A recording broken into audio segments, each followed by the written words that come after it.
What is up, y'all? It's your girl Brand New, and I'm back in a motherfucking building. This time I am back for an episode of Real Housewives of Atlanta.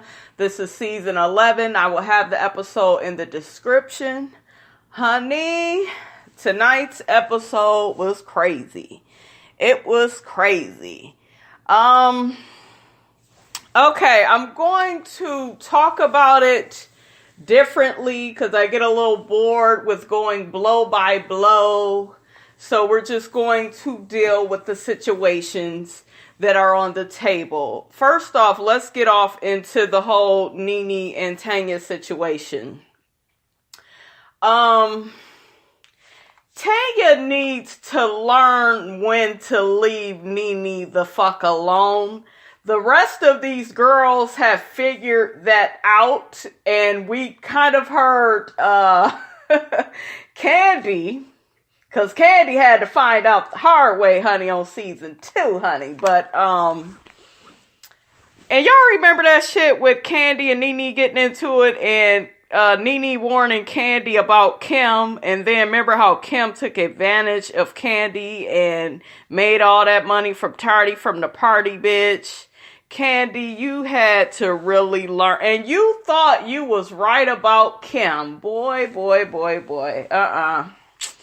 You was wrong, bitch. And Candy did not like NeNe's delivery. NeNe is a straight at you type of bitch, but she was all the way right about Kim. So, off topic, but if you are a Housewives fan, honey, you understand what I'm talking about. Anyways. All of these ladies, they know Cynthia, Marlo, Portia. I think even Shamari at this point know. You gotta leave NeNe alone once NeNe has a blow up. You know, she ends up getting left by the fucking bus. You know, it's kind of like all this shit is happening. Greg is not answering his phone. She's stressed out, worried about him. You know, he has cancer. It's not just, oh, I'm away from my man for a week. It's my man got cancer. I need to check in. And, you know, I think they already check in anyways. But when you are dealing with a sick loved one, your husband, you know, it's just like, well, damn, I can't get in touch with him. I wonder, is he okay? I'm all the way over here. You know, she's worried. She's stressed. And I think they tried to tell Tanya that. And Tanya was still just like, well, no, I don't feel bad about saying what I needed to say about NeNe, because she kept being negative about my situation. And she has always been the one that told me to get married when I want to. And then for her to say I'm going to marry somebody else, that really hurt my feelings, and I wanted to address it. That's fine, Tanya. I don't have an issue with you wanting to confront NeNe. I just felt like you could have. I didn't have an issue with her confronting NeNe, but maybe you should have waited until this next episode or something. You gotta give NeNe her time. You got to. It's just, that's how that personality of hers works. You know, and you all know I love me some NeNe. That is my girl. I feel like I understand her a lot more, you know, than these other women. NeNe told the producer, honey, to get out of her motherfucking room. I was like, yeah, NeNe's pretty upset. And this was around the time she was trying to reach Greg. Wasn't it ironic that Candy said in her confessional about Tanya, oh, she needs to toughen up? Remember when Tanya broke down, you know, over her fight with NeNe? And it's just like, Candy, all of you bitches cry. And if I'm not mistaken, you cry the most. You cry the fucking most, okay? And you sitting up here going in on this girl, and they all talked about her crying. I honestly didn't have an issue with her crying because I found her sensitivity, honestly, to be refreshing. I did. And I know you all are like, huh? Brand New, is that you talking like that? You a hard bitch. You be coming at people. I know, but you all, I am a Cancer, honey. And y'all know we sensitive, okay? You know, we got that hard outer shell, but I promise we ain't nothing but a little gummy bear inside, honey. You know, ain't nothing but a gummy bear. And why y'all think I be eating damn gummy bears? Oh, softy. But I found her sensitivity refreshing. We need that on this show. I don't give a fuck what nobody says. I know a lot of people will say, well, this is why she doesn't fit with this group. Nobody, dumbass, fits with this group. That's why the show is popular. Okay? That is why we watch this show, because these bitches don't fit, and we like the fact that they don't fit and they're different. Nobody is really going to fit completely in the group. All of these ladies, their first seasons, they struggled. Portia struggled. Now she's at a certain level. Now she looks different. She sees things different. Cynthia was different when she came on. Candy was different when she first came on. You know, Eva is evolving, you know, and Eva got motherfucking Marlo together on this episode, bitch.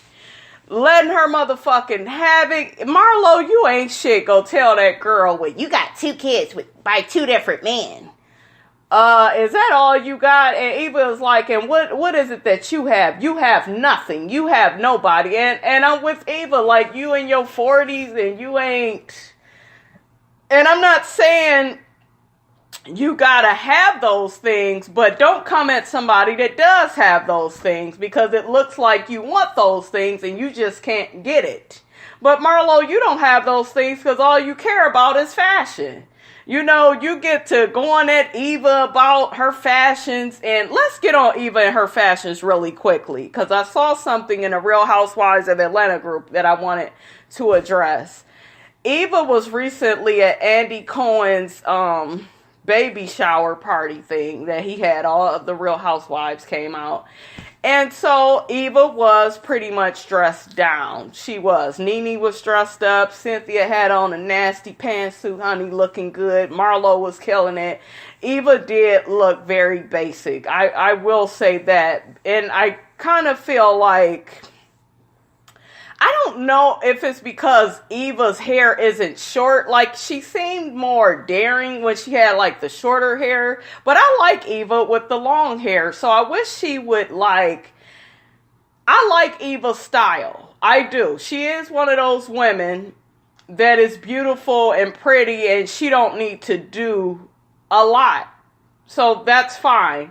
But at the same time, you stepping out, you with the other housewives, you could have dressed it up a bit, showed us a nice leg, threw on a mini skirt, have something with your titties out, or just something kind of showing your cleavage area. Like, it could have been sexier, or maybe a long dress and the chest out, honey, like something. It was very basic. So Marlo actually gets a point for that comment about you, because you have been underdressing in certain situations. But as far as just regularly being on the show, I think how you dress is fine. But I'm just saying, if there is an event, everybody, I feel, should step it up and look their best.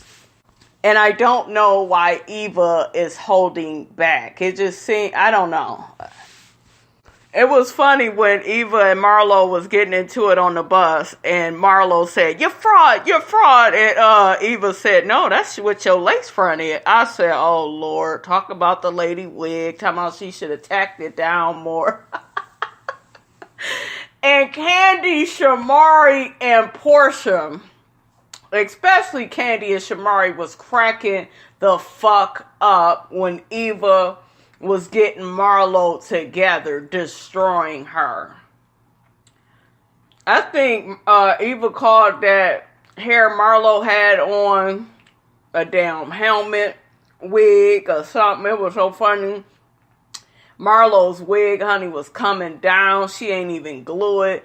You could tell Marlo felt out of her element, because normally she's able to attack people and she can pretty much be really aggressive and get them together. Like, we've seen her, like, catch Portia off guard. We've seen her catch Kenya off guard.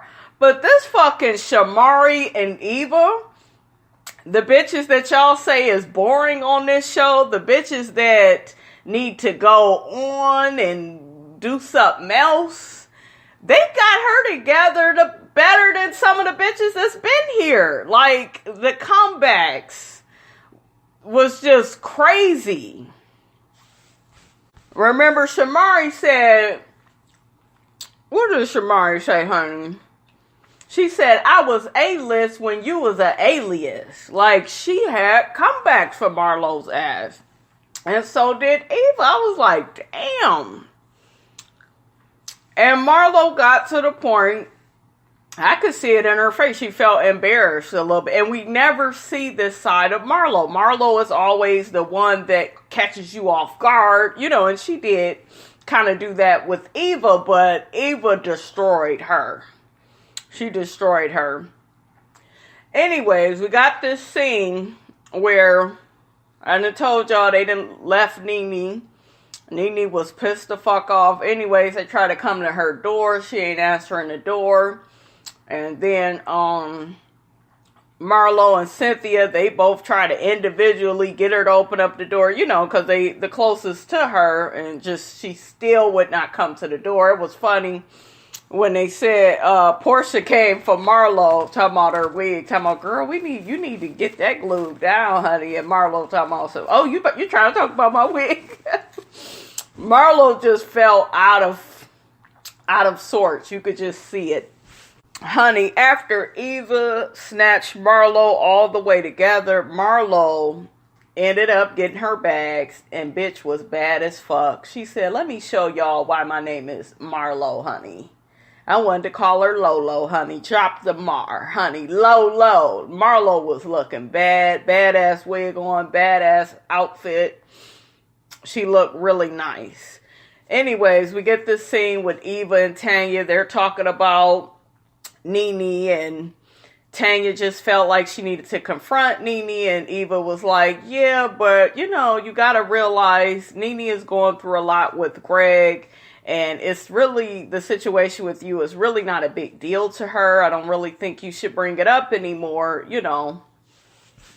I didn't like what Eva had on when she was talking to Tanya. I like what Tanya had on. Tanya was looking sexy. And it's like, Eva, what is it up with you and these damn t-shirts and shit? Like, and I'm all about y'all know I'm just an everyday girl. I'm not really into all this dressing up all the time, but it's just like you in Tokyo, you know, show us some sex appeal, Eva. And then I'm looking at what everybody else got on. I'm afraid you all, this is another one of these times. Eva is not dressed. Cynthia looking bad. Marlo looking bad. Tanya looking bad, you know. And here go Eva with this damn t-shirt. But anyways, Eva gets to telling Tanya about Marlo and how Marlo has always been coming for her. And she had to finally get her ass together. She was sick of her always coming at her about her fashions. And Tanya was just like, yeah, but you wear name brands. You don't be bragging. And Eva was like, I don't define myself by the brands that I wear, you know. And you could really tell that with Eva. She's not insecure like that, whereas somebody like Marlo, if you really pay attention to Marlo, we're kind of seeing a little bit of the undoing, just a little bit of undoing with Marlo. We're kind of getting underneath the fashions because, you know, we watched her not have her bags and fill out of sorts and not have her deodorant and not have, you know, everything she needs to look perfect all the time. And in order for Marlo to really hold a peach, she needs to be transparent. All of these ladies gives us a certain level of transparency that Marlo doesn't. She's just the girl that dresses nice, you know, and has the mug shots and will get you together. But really, who is Marlo? under the fashions. We have a sense of who Eva is. We saw her cry. She had a scene, and I'm gonna just talk about that now. That way I can get to the other stuff.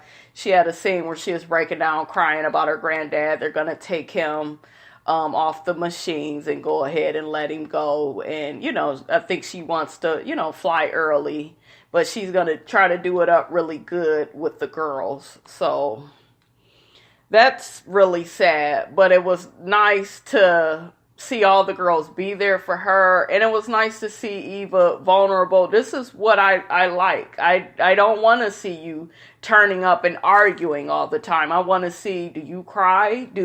Does shit in life get to you the way that it gets to all of us? So that's why they gave Eva a peach. We see little shit with Shamari. With her being a singer and being a wife and trying to get back in the music industry. And she has a solid talent. That girl can sing. She needs to drop her fucking husband from that group. But do you see what I'm saying? We have something like solid with them. They fit the show, And it's a transparency there where Marlo, it's not. It's just the fashions and her starting shit with people and, getting shit gaslighting. Because that's what the fuck the bitch does. I mean, let's keep it all the way real. They had went and played some game. And I know Candy won. I think Eva had lost. Portia won. Candy was too happy she won. I was like, Candy, calm down. It was also funny where they was at dinner and Candy was like, I'm getting real sick of this sushi shit. Y'all know damn well I don't eat that. I'm going to be too fine, honey, when I get back to Atlanta, honey, because I ain't eating nothing here. And I'm with Candy. I would kind of get sick of the sushi and shit, too. They had a scene where the lady had brought them McDonald's, fries, apple pie. Damn, Portia was like, I got a Big Mac, honey. They was too excited, honey, for McDonald's. And you know that's... McDonald's is pretty basic. Who gets excited really about McDonald's? But I guess when you are far away from home, honey, and you can't really eat how you want to, you will get excited about McDonald's. They have a scene where all the girls are doing karaoke and, trying to have a good time. And Escape song comes on. They end up playing that, The Understanding. And NeNe, you are so motherfucking shady, because she kept saying, oh, that Understanding song, that's a good song. I mean, I don't even hear Candy's voice on that song. And put her head down in that confession. I said, oh, bitch, you shady. And then, so they all singing the song. And Candy ends up singing her part, doing her famous little one high note that she know how to do. Candy be too excited, honey, to do that, honey. But it's really sad that when Candy first got on this show, it was, I work in music. I am a singer. It was kind of like she was solidified. Like, that was what Candy did. Candy was the one. Out of all these girls, y'all know NeNe is my favorite, but Candy was that one with that talent. And it's kind of funny now where her talent is like a joke. Every man wants a woman. Like, from that to now her losing the competition, the little talent competition they had. All the jokes on social media. I know that if I know Candy as well as I think I do from watching this show, I think that that's going to be something that eats at Candy. And I know a lot of you all will say, well, no, she got the money. She making all this money. Yeah, she's making all this money. But if people keep questioning your talent, they keep saying little shit. You got Rana DeVoe talking about placement. It's all about placement. Like, that's going to kind of get in Candy's ear a little bit, and it's gonna be a problem for her.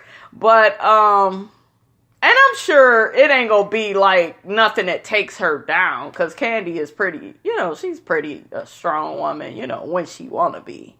But it's like it's a joke now. Do you like her talent? It's a joke.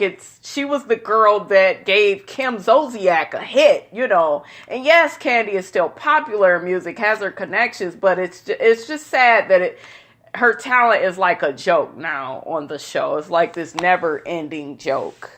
Really quick, y'all.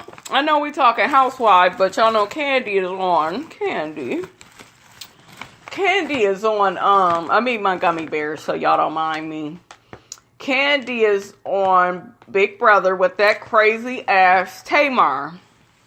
Tamar makes that goddamn show, honey. That crazy ass bitch. She make that motherfucking show. Because I bet you if they vote Tamar off, I'm not watching the shit no more, okay? But Candy and Tamar, honey, they done made up. They trying to stick around in the house together. Every day, honey, Tamar is getting into it with a new person. It's just all types of fucking crazy. Did y'all see? Hold up, really quickly before we get back to the show. Did y'all see that part on Big Brother where Tamar was talking to Candy and Candy was laughing? I thought that shit was hilarious. And it's like, Tamar really don't know Candy. She claims she know her, but she don't know Candy. We all know Candy has a nervous laugh, okay? She does it all the time on the show. She laughs at the most inappropriate times. And that solidifies Candy being passive aggressive. That's just her nature, So Tamar didn't like that shit at all. She was like, I'm sitting up here telling you how I feel. You laughing like the shit funny. Like, Tamar, you're funny. That shit was hilarious. That one scene where Tanya and Marlo met up with Eva. They had met up with her first about her granddad. That damn Tanya looked bad as fuck. Marlo, what the fuck is that on your head? Take that shit off your head. Take that shit off. I heard of dreadlocks, but shit like... No, I'm sorry. She ain't have on no dreadlocks. It was some kind of red wig or whatever, honey. Y'all see Marlo looking clean in her confessional? I was like, okay, Marlo, you still ain't got no peach, bitch. Why don't y'all just give Marlo a little piece of peach pie? She ain't got to hold a peach. Just give her a little bit of the end, the corner part of it. I thought the one part was funny when Portia didn't go out with the ladies and she had to stay behind because she had a headache. And NeNe said, that damn Portia, honey, she ain't gonna make it through this pregnancy, honey. You got women at the bus stop, honey, with a baby in their belly and a baby beside them, honey. And they still out catching a bus to get back and forth to work, honey. You got fucking Portia, can't handle a headache, can't handle nothing that come with this pregnancy. And I said, I know that's right, honey, because Portia, every time we turn around, she's, sick. I guess different people go through different things. But NeNe says she keeps blaming a lot of things on just, oh, I'm pregnant. Oh, I'm pregnant. Okay, so the last scene I pretty much want to talk about. Oh, first off, I love Cynthia's fro she had in. Oh my God, she looks so pretty with that fro. Did y'all see Andy's baby shower? It was all on Instagram. Did y'all see him tapping Cynthia's ass? Did y'all see the Real Housewives of Potomac? They was there. Just all the different housewives from the different franchises. Honey, they turned up, showed out. I'm just like, wow. I wish my ass was there. That looked like a good ass party, honey. Anyways, we got the last scene with Tanya and NeNe. And Tanya is basically trying to make peace with NeNe and just let her know I didn't appreciate what you were saying about, my man and me getting with somebody else. NeNe is still letting her know, I don't really care, all like that. And, it ain't no big deal. And I think even before this scene, if I'm not mistaken, I'm pretty sure though, Tanya was still trying to be cordial with NeNe, and NeNe was barely, she said, looking her in the eye and acting very passive with her and very short. And I think a lot of that has to do with what is going on with Greg. And part of that's just how NeNe is. I don't want to, even though I like NeNe, and y'all know I love me some NeNe, honey, but she was NeNe this episode, honey. Kept getting left behind, kept having an attitude because they leaving her, and I'm like, bitch, what are you doing? Get there on time, honey. She kept saying she was gonna block Greg. I thought that was funny as hell. NeNe, one of them people where you piss her off, oh shit, I'm just gonna block your ass. Fuck you. Funny as shit. But the situation with Tanya makes me feel bad, and it makes me feel bad for Tanya because I think Tanya genuinely likes NeNe.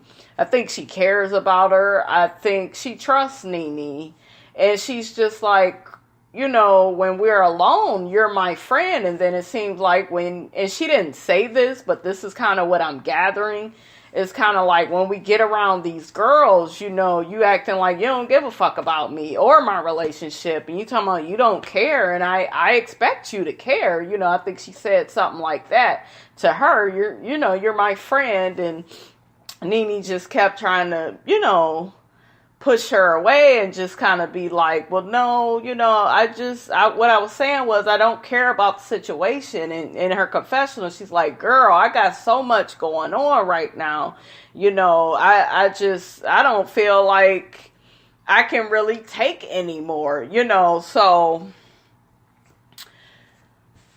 And I understand how NeNe feels, but at the same time, NeNe, you brought this girl into the group. She was a friend of yours, and she's letting you know you hurt her. It's like, why can't you acknowledge that? And she acted like she acknowledged it, you guys. She was kind of like, well, if you took it that way, and it's like, because you said it a certain way. Come on, you know you was being funny. You know, like, you know you was being shady a little bit in your comment, and you didn't think she was going. I think she was being shady, and I think it wasn't a big deal to her, you know.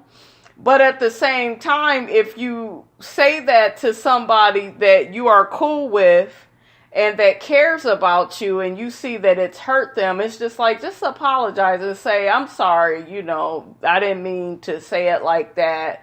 I apologize. I have a lot going on, and, you know, I didn't mean to hurt your feel. Like, I think Tanya would have really felt like NeNe was genuinely sorry, and I don't think Tanya walked away from that feeling like NeNe was genuinely sorry. It was just like, let's just put our differences to the side, you know, for Eva. Let's be here for her while she's going through what she's going through with her granddad. And NeNe in her confessional talking about, honey, I don't want NeNe to come out because NeNe can come out on this girl. And I'm like, NeNe, we don't need NeNe. We just need you to be mature and admit that you were wrong. You know, you went off on this girl. This girl is a human being. She has feelings, you know. And one thing I didn't like is how everybody kind of was on Tanya like, you too sensitive.